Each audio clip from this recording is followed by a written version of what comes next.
Hello বন্ধুরা, welcome back to my channel. আজ আমি আপনাদের করে দেখাবো মোরলা মাছের মাথার টক চচ্চড়ি। তো তার জন্য কয়েকদিন আগে আমি একটা ভিডিও বানিয়ে শেয়ার করেছিলাম, যেটা মোরলা মাছের দেহটা দিয়ে ঝাল বা চচ্চড়ি বানিয়েছিলাম, আর মাথাগুলো রেখেছিলাম, বলেছিলাম আপনাদের সঙ্গে যখন রেসিপি করব শেয়ার করব। তো আজকে আমি তেঁতুল দিয়ে চচ্চড়ি বানাবো এটাকে।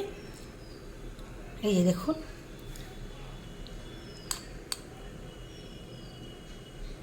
এই যে মাথাগুলো নিয়ে নিয়েছি। এখানে নিয়েছি একটা পেঁয়াজ কুচি, 4টে পাকা কাঁচা লঙ্কা, অল্প একটু রসুন থেতো আর একটু আদা রসুনেরও থেতো, আর এখানে নিয়েছি তেঁতুল। তেঁতুলটা একদম পাকা হতে হবে, যত কালো হবে তত ভালো হবে, কিন্তু এটা গত বছরেরই তেঁতুল। আর এখানে নিয়েছি হলুদ, লঙ্কা, নুন ও ধনে জিরের গুঁড়ো।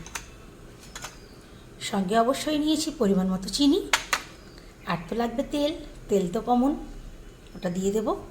তাহলে বন্ধুরা দেখতে থাকুন কীভাবে বানাই আমি এই মোরলা মাছের মাথার টক ঝাল চচ্চড়ি। মোরলা মাছের মাথার তেঁতুল দিয়ে ঝাল চচ্চড়ি বানানোর জন্য ওভেনে বসিয়ে দিয়েছি একটা ননস্টিকের কড়াই। এর মধ্যে এখন দেব সর্ষের তেল।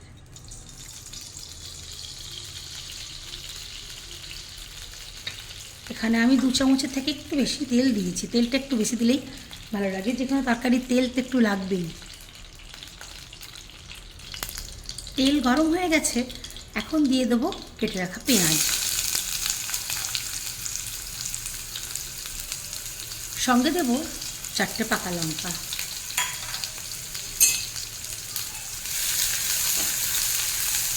পেঁয়াজ লঙ্কা ভালো মতো ভেজে নেব।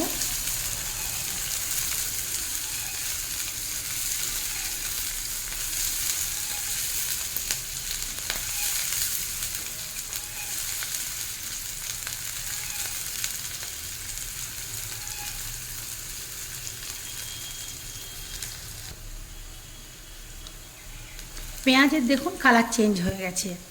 তো এখন এর মধ্যে দিয়ে দেবো মাছের মাথা।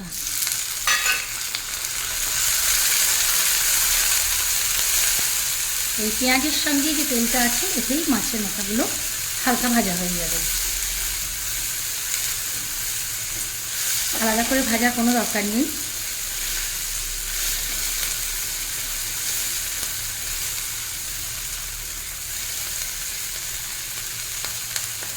একটু রকম ছিলতে হবে। এখন এর মধ্যে দেবো সামান্য একটু নুন। নুন দিয়ে নাড়তে থাকবো। ফ্লেমটা হাইয়ে আছে বলে দেখুন মাছটা অলমোস্ট ভাজা হয়ে গেছে। এখন এর মধ্যে দিয়ে দেবো আদা রসুনের পেস্ট, এটাকে ওর সঙ্গে ভেজে নেব।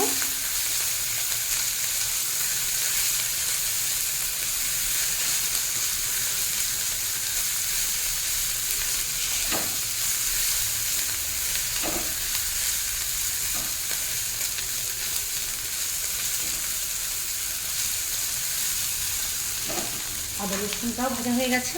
এখন দিয়ে দেবো হলুদ গুঁড়ো, লঙ্কা গুঁড়ো, ধনে জিরে গুঁড়ো, নুন। এটা দিয়ে নাড়তে থাকবো।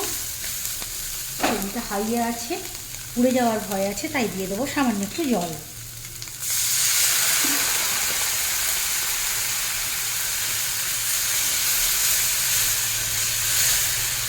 জল দিয়ে আমি মাছের মাথাগুলোকে কষিয়ে নেব।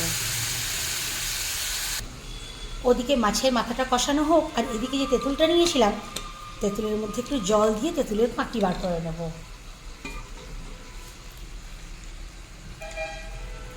জল দিয়ে এভাবে চটকালেই বেরিয়ে যাবে।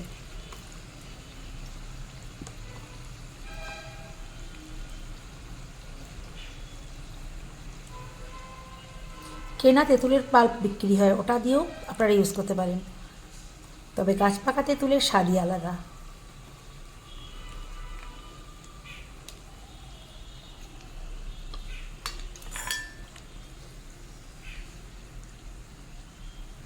দানাগুলোকে এভাবে ছেঁকে তুলে দিতে হবে।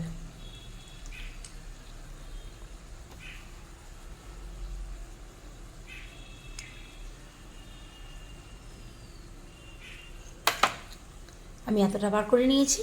চলুন তাহলে আবার ওভেনের দিকে যাওয়া যাক। এদিকে মাছের মাথাটা প্রায় কষানো শেষ হয়ে এসছে, আর একটু ড্রাই করে করে আমি কষিয়ে নেব।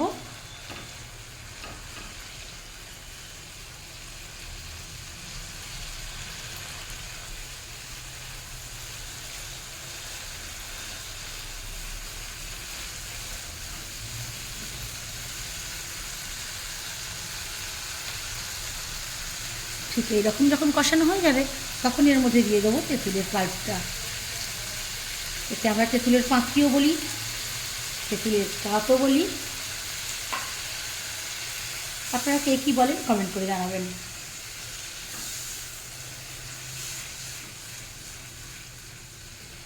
এটা দেওয়ার পর অনেকটা ঘন হয়ে যাবে, তো এখন আমি এর মধ্যে আরেকটু জল অ্যাড করব।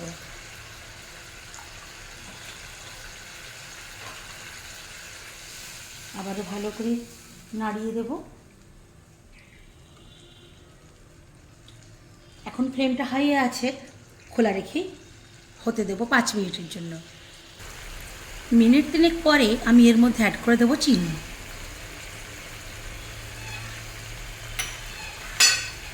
চিনিটা দিয়েও নাড়িয়ে দেব।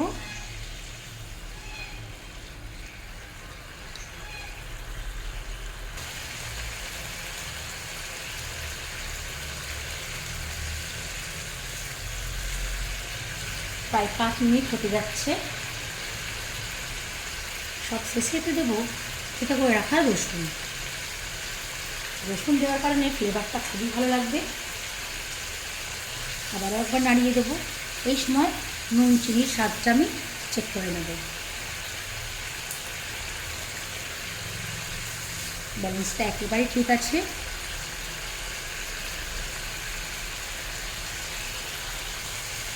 এবারে ঢাকনা দিয়ে দেবো। হাই ফ্লেমেই মিনিটখানেক ফুটিয়ে নেব। 1 মিনিট হয়ে গেছে, এবার ওভেনটা অফ করে দেব।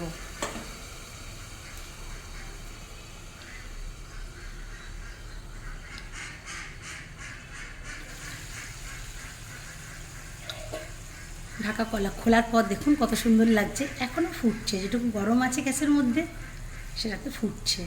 কালারটা কি দারুণ এসেছে দেখুন।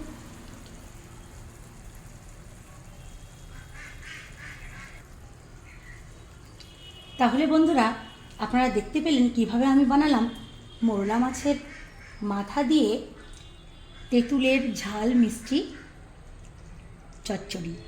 তো আমার এই তেঁতুলের ঝাল মিষ্টি চচ্চড়ির রেসিপিটা আপনাদের কেমন লাগলো অবশ্যই কমেন্ট করে জানাবেন। ভালো লাগলে লাইক করবেন আর চ্যানেলটাকে সাবস্ক্রাইব করে দেবেন।